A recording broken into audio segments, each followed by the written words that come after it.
All right, so we're back again.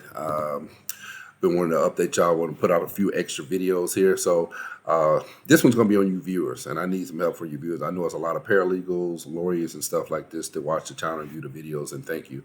So don't think I'm lazy, but I'm actually visually impaired, so it's very hard for me to do research. So what I would like in the comments, some of you paralegals, legals, or just anyone who's got some time to do a research, give me some updates. Now I'm on high level, I'm gonna keep that, but I may have to ask y'all to help out with some details like that. So first, I've updated you on the Rahimi case. The Rahimi case, and thanks to some of our viewers for updating me.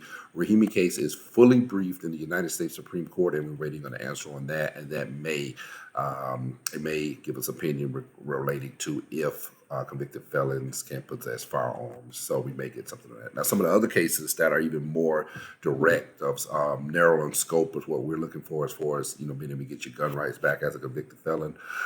So some of the ones that we have been following. So I got a new one that I learned about just today. A part put me up on that. It's called Vincent versus Gardner, I believe. Vincent versus Gardner. Now this one is direct. It actually says, asks the Supreme Court, can you take gun rights from a non-violent person who, I think he cashed a bad check 15 years ago? Can you take his gun rights and him not be able to have that, even as he's a convicted felon, with a non-violent felony that happened 15 years ago? Now that is right now they're petitioning the United States Supreme Court to see if they'll hear this case. So that case is direct. We don't know if they'll hear it yet, but if they do, it would definitely be a ruling, at least for non-violent felons. So I want you guys, again, update me on that. You can see the latest on that. Like I said, we're expecting a ruling here any day, actually. So on that. Also, give me an update on Bullock. Okay, so if you remember, Bullock came out of Mississippi, I believe. I believe the circuit that they go to is the Fifth, if I'm not mistaken. I believe they go to the Fifth Circuit for appeals. Someone do, because I don't know the latest on that. Tell me what's going on with the Bullock case in the Fifth Circuit. I know that is a direct case. That's a violent felon there. Seeing and they're asking, he was found the lower level judge did find it was unconstitutional, even though he was a convicted violent felon. It was still unconstitutional for him to not be able to carry a gun under the Second Amendment of the United States Constitution. So that is being appealed to the Fifth Circuit. Now that one is one that's actually really on point, because it actually not just nonviolent, but all felons. So definitely want to keep an eye on that. So if you guys can update me on the status of the Bullock case, which should be in the Fifth Circuit Court of Appeals, if I'm not mistaken. Lastly, I don't even have the name of this one, but it came out of Illinois.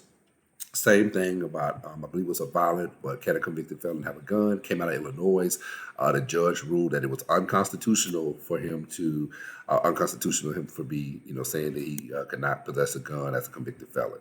I don't know what circuit Illinois goes to, what circuit they go to, but if someone could see the status on that, I'm sure it was appealed by the state, and I would think it was appealed by the state. So that should be in the Court of Appeals, being briefed or getting ready to be briefed. So tell me the status on that. Again, I want to thank you guys for all the help that you do. All my convicted felons that I have, we've gotten so many comments, so many things about people in other states trying to get their rights back. If you would, just represent, if you've tried to get your rights back, if you've been successful or not, in the comments, please just tell us what state you're in.